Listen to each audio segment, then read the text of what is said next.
అన్నారం బ్యారేజీని ఇవాళ national dam safety authority సందర్శిస్తుంది. వాటర్ లీకేజీని పరిశీలించనుంది. మరోవైపు కాళేశ్వరం ప్రాజెక్టులో కీలకమైన మేడిగడ్డ లక్ష్మీ బ్యారేజీలో పనులకు బ్రేక్ పడింది. సమగ్ర సర్వే చేసేందుకు వీలవుతుందా లేదా అన్న సందేహాలు వస్తున్నాయి.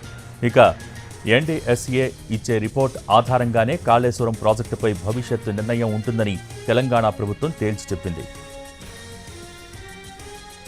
మేడిగడ్డ తరహాలోనే అన్నారం బ్యారేజ్ సైతం కుంగిపోతోందని నీటిపారుదల శాఖ మంత్రి ఉత్తమ్ కుమార్ రెడ్డి ప్రాజెక్టులపై అసెంబ్లీలో శ్వేతపత్రం రిలీజ్ చేశారు.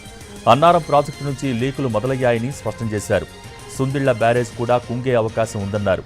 వాటర్ లీకేజీల విషయాన్ని నేషనల్ డ్యామ్ సేఫ్టీ అథారిటీ దృష్టికి అధికారులు తీసుకువెళ్లారు. ముందుగా స్టోరేజ్ వాటర్ రిలీజ్ చేయాలని ఎన్డీఎస్ఏ ఆదేశించింది. దీంతో రాత్రికి రాత్రే గేట్లు తెరిచి వాటర్ రిలీజ్ చేశారు.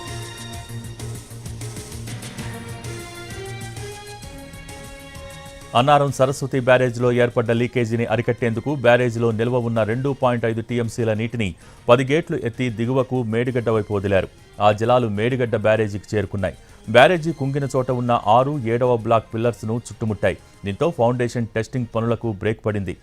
నీటిని తోడుతున్న మోటార్లు, రిపేర్ వర్క్స్ కోసం ఉపయోగిస్తున్న వెహికల్స్ అన్నింటినీ కాంట్రాక్టు సంస్థ ఒడ్డుపైకి తీసుకొచ్చింది.